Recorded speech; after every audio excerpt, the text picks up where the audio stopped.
3, 2, 1, 0.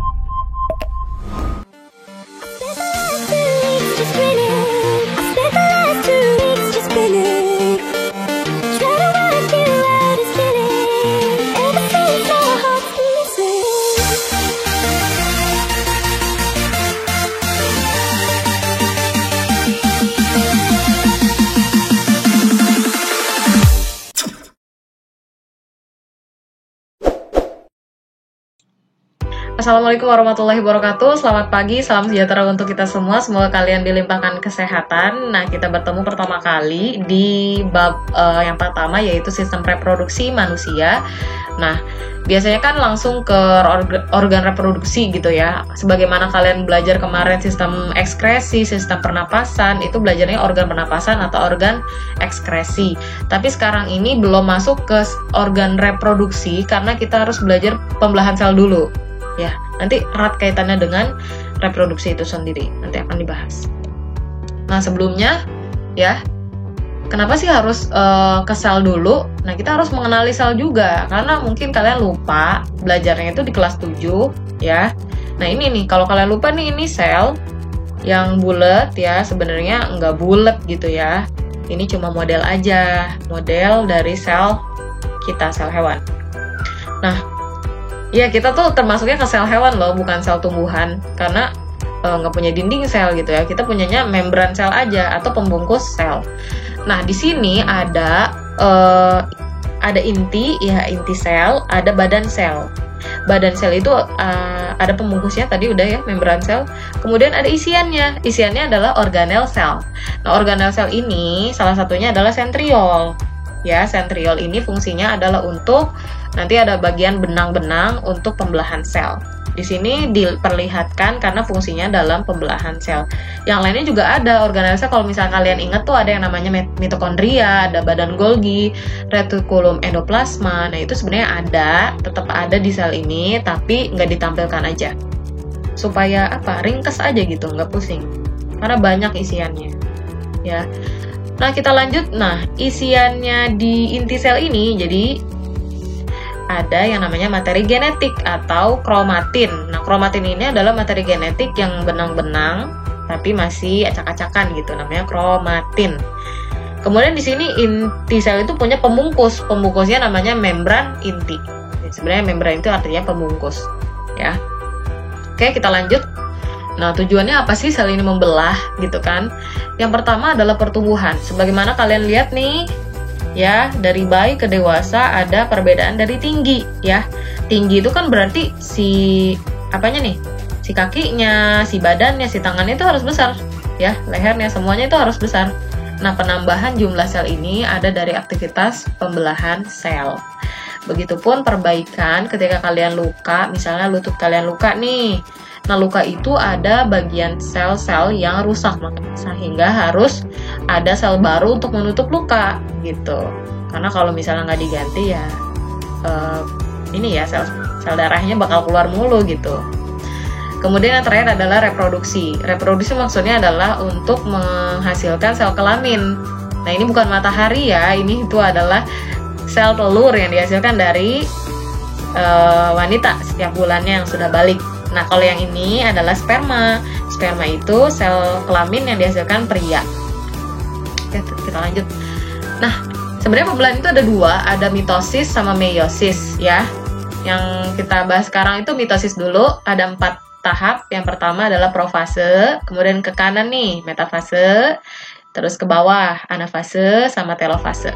Nah, bisa dilihat dulu gambar detailnya tuh. Ya, beda ya. Ini beda, isiannya beda.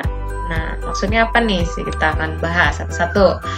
Profase itu tahap awal. Jadi yang pertama yang perlu dipersiapkan adalah isiannya atau inti selnya. Sebagaimana kalian pengen kalau potekan roti sobek ya, itu pengen dapet isiannya, misalnya isi coklat gitu, pengen dapet coklatnya dong. Nggak mungkin nggak mungkin satunya itu nggak dapet gitu, nggak enak, nggak ada coklatnya. Nah, ini juga sel ketika membelah menjadi 2, dipotek gitu ya. Membelah menjadi 2 harus sama isiannya. Maka isiannya itu harus mengganda dulu kemudian harus memadat. Kenapa sih harus memadat? Karena nanti erat kaitannya dengan penarikan. Jadi nanti si kromosom atau namanya adalah kromosom sekarang, bukan kromatin lagi. Kromosom itu bagian yang X ini. Ya tadi ya, sebagaimana yang memadat ini namanya kromosom akan dibagi menjadi 2 gitu. Jadi harus memadat dulu. Nah, kita lihat nih membran intinya tuh udah mulai memudar, udah mulai menjadi fragmen atau bagian yang kecil-kecil, karena nantinya dia itu bakal hilang si membran inti. Si isiannya, si kromosomnya bakal keluar nih ke sini nih. Nih ada benang nih sekarang nih, benang spindle namanya ya. Kemudian si sentriol ini sudah mengeluarkan benang spindle yang nantinya dia tuh bakal kutub-kutub atau ujung-ujung. Nah, metafase nih, di fase ini tuh udah ke ujung-ujung tuh si sentriolnya. Ya, ada juga yang di sini sama di sini gitu. Bebas aja. Namanya juga bola gitu, bisa apa ya? Bisa dimiringin gitu ya. Nah, intinya adalah si kromosomnya itu udah berjajar di bidang pembelahan karena dia tuh bakal membelah, bakal kebagi. Nah, ada di tengah-tengah. Nih, kalau si kromosom udah di tengah-tengah berarti ini ciri dari metafase. Kalau si anafase, di sini tuh ada pergerakan dari sentriol menarik-narik si kromosom. Yang nantinya si kromosom ini akan terbagi menjadi 2 ya. Jumlahnya harus sama karena nggak mungkin dong kita juga kalau misalnya roti sobek tadi dipotek ternyata yang satu nggak ada isinya atau isinya dikit, yang satu banyak isinya. Nggak mungkin, nggak mau dong. Nah, di sini juga sama, sel juga harus dapat isian yang jumlahnya sama banyak. Nah, telofase itu cirinya adalah ketika si sel ini ya sudah mau membentuk menjadi 2, karena tadi ya mitosis itu bakal menjadi 2 sel. Nah, jumlahnya sama. Nah, di sini kita lihat nih, membran ini tuh udah ada lagi.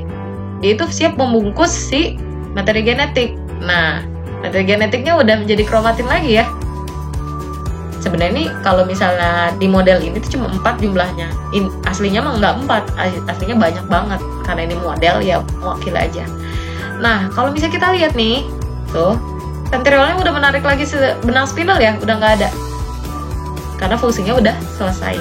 Fungsi benang spindle itu untuk menarik kromosom sama banyak. Udah selesai.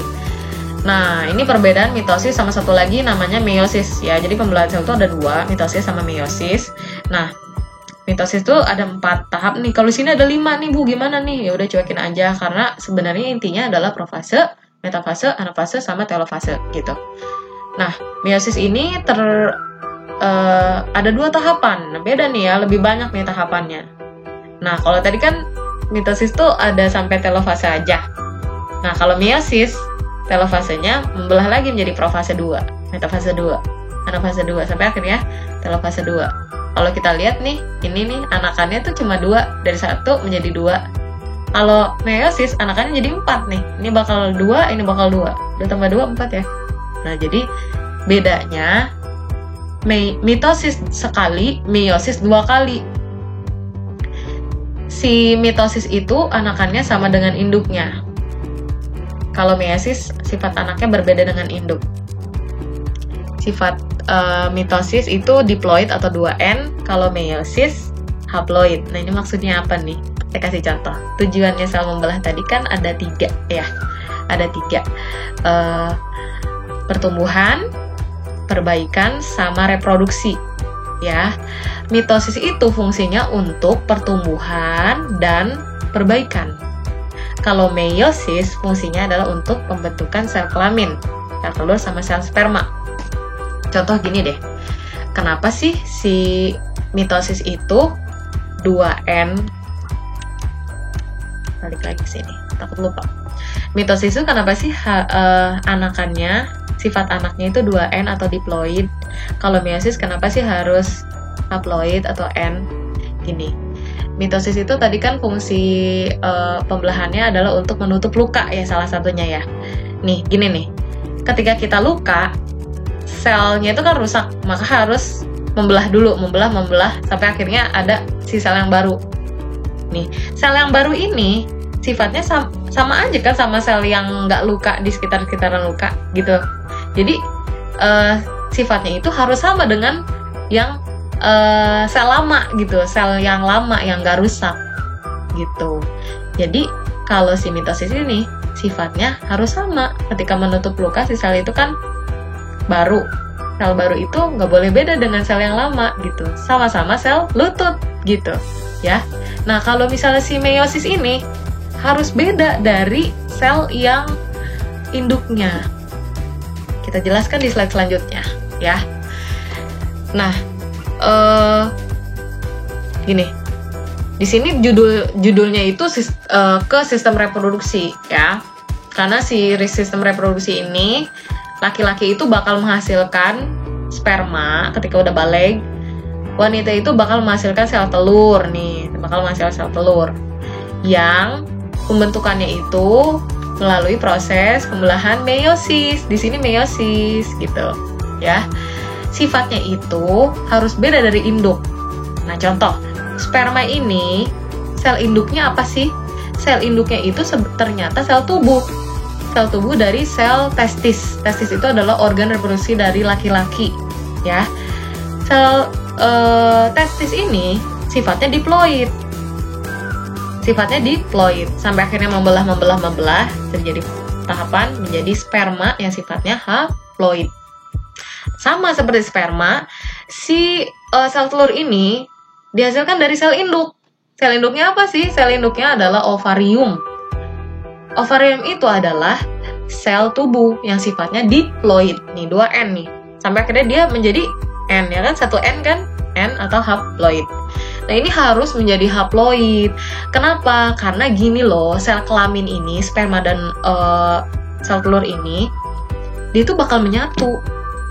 Kok menyatu? Gini, tujuan dari sistem reproduksi, tujuannya manusia bertemu antara lawan jenis laki-laki dan perempuan adalah untuk menikah.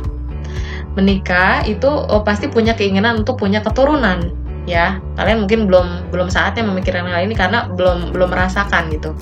Ada namanya keinginan gitu atau kebutuhan pengen dapat keturunan.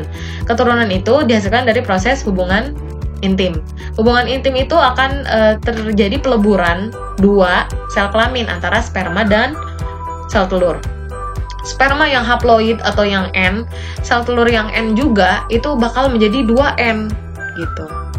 Ya kenapa sih? Karena si 2N ini atau peleburan dua sel kelamin ini, peleburan sperma dengan ovum, jadi mereka itu bakal menyatu loh. Sperma dan ovum itu bakal menyatu, ya, menyatu. Nah ini yang dikatakan hamil. Nih penyatuan sperma dan ovum. Ini tuh kalau hamil kan ini ya bakal tertanam di rahimnya wanita, kemudian berkembang menjadi janin yang akhirnya menjadi bayi. Bayi kan punya tangan, punya hidung seperti umumnya manusia yang dewasa gitu ya. Nah, proses perkembangannya itu kan di janin. Nah, janin itu tubuh, ya kan bakal menjadi manusia pada umumnya gitu loh. Nah, intinya gini, si sperma dan ovum ini bakal menjadi sel tubuh juga gitu. Makanya harus N dengan N. Karena sel tubuh itu semuanya sifatnya diploid atau 2N. Bayangkan kalau misalnya sperma 2N, si ovum juga si sel telur itu juga 2N, dia itu bakal menjadi 4N. Bayi mana yang 4N gitu, nggak bakal ada. Jadi si sel kelamin ini nantinya juga bakal menjadi sel tubuh yang sifatnya 2N. Kan si sel kelamin ini, si sperma dan ovum ini berkembang gitu ya di dalam rahim wanita itu, berkembang itu menjadi kepala, menjadi tangan, menjadi badan, menjadi kaki. Itu tuh semuanya itu sifat selnya 2N gitu loh. Jadi kenapa harus diploid? Kenapa harus haploid sel kelamin itu? Ya, kenapa harus haploid? Karena tadi bakal menyatu menjadi manusia lagi gitu. Ya, sel kelamin itu bakal menjadi sel tubuh juga. Nah, of course, mitosis itu terjadinya pada sel tubuh. Kalau meiosis terjadi pada sel kelamin karena tujuannya tadi. Mitosis itu untuk perbaikan dan pertumbuhan gitu. Sama kalau si meiosis beda, fungsinya adalah untuk menghasilkan sel kelamin yang harus beda dari sel induknya. Mitosis itu menjadi 2 sel anakannya, kalau meiosis menjadi 4 sel. Nih, dari 1 sel menjadi 4 sel. Dari 1 sel sperma menjadi 4 sel. Tapi tunggu Bu, kenapa ini si sel telur wanita itu cuma 1? Setiap bulannya tuh cuma menghasilkan 1. Sebenarnya itu ada 4 loh. Nih, kalau ini tuh gambarnya memang tidak lengkap ya. Kalau kalian bisa dicari di sumber lain tuh ada namanya badan polar nih. Badan polar mana sih? Nih, badan polar ini ada 3.